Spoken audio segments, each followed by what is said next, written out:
राधे राधे। कभी सोचा है महाभारत में भीम वो योद्धा था जिसने सारे 100 कौरवों को मारा था। फिर भी युद्ध का नायक और मेन कैरेक्टर अर्जुन को दिखाया गया है। पर ऐसा क्यों? क्यों भीम को साइड रोल में दिखाया जाता है? अगर इस सवाल ने आपके मन में क्यूरियोसिटी लाई हो तो ये वीडियो एंड तक जरूर देखना। आपको आपके सवाल का जवाब जरूर मिलेगा। कुरुक्षेत्र का 13वां दिन याद है? उस दिन जब अर्जुन युद्ध भूमि पर था ही नहीं। उस दिन अभिमन्यु को चक्रव्यूह में जाना पड़ा, वो भी अकेले, और वो वहां फंस गया और उसी वजह से उसकी मृत्यु हुई। सोच कर देखो, यदि अर्जुन वहां पर होता युद्ध भूमि में तो क्या ऐसा होता? कभी नहीं। इसके अलावा कुरुक्षेत्र की भूमि में 2 और ऐसे दिन थे जहां पर अर्जुन अनुपस्थित था। अब वो क्यों उपस्थित नहीं था ये आप मुझे कमेंट सेक्शन में बताना। बट हाँ, उन दोनों दिन भी पांडवों को पीछे हटना पड़ा था, क्योंकि अर्जुन केवल एक योद्धा नहीं था, वो पांडव सेना के लिए कॉन्फिडेंस और स्ट्रेटेजी का प्रतीक भी था। कौरवों को भीम से डर जरूर था, पर अर्जुन सदैव उनके दिमाग में रहता था। उनके प्लान्स, उनकी फॉर्मेशन सब अर्जुन को ध्यान में रखकर ही बनाई जाती थी।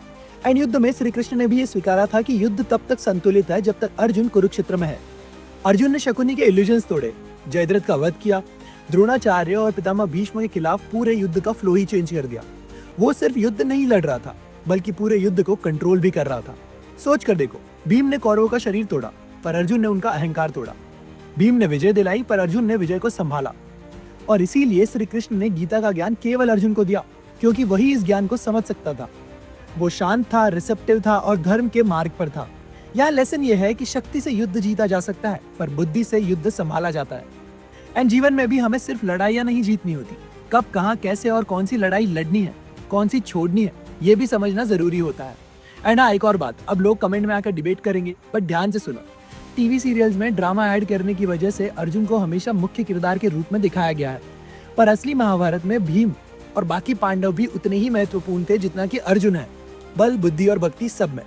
ऑल्सो अब जाते जाते आपके लिए एक सवाल छोड़कर जा रहा हूँ। 5 पांडवों में से भगवान श्री कृष्ण ने अर्जुन को ही क्यों चुना गीता का ज्ञान समझाने के लिए? अगर आपको पता है तो नीचे कमेंट सेक्शन में बताना, अगर नहीं पता है तो कमेंट करना पार्ट 2। मिलते हैं अगले वीडियो में। जय श्री कृष्णा। और हाँ, फॉलो कर लेना।